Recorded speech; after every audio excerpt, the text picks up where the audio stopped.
Добър ден с обедната емисия в петък, 13 април. Това са новините на TV+. В началото вижте по-важното от деня накратко.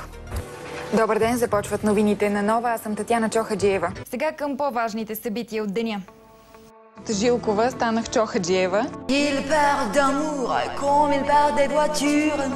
Oh oui, mon mec et moi. Първоначално искала да стане фотограф, но не след дълго литературата и картината се слели в едно в телевизионната журналистика.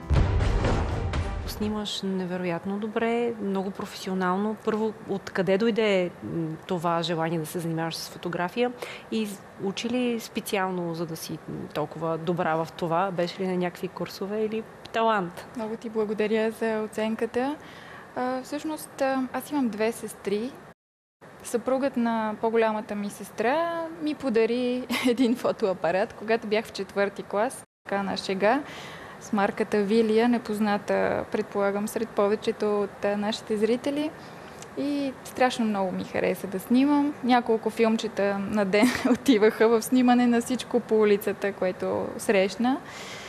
И толкова много ми хареса, че и до сега е неизменен спътник. Фотографията в моя живот. Фотографията е важна част от живота ми. Тя е свързана и с моята професия, защото улавям събития, само че в един кадър. Посещавах курсове при известни български фотографи, които регулярно правят подобни обучения, като Бони Бонев, Георги Величков.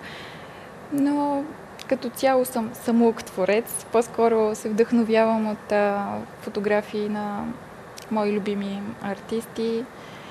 И мисля, че има голяма доза даденост. Просто, може би, Око. човек трябва да може да види дадено нещо, за да успее да го пресъздаде. Има примери за хора, които не са учили специално за това и са изключително добри фотографии. Аз не мога да се наредя все още сред тях. Много ти благодаря, че беше гост на Медитоне.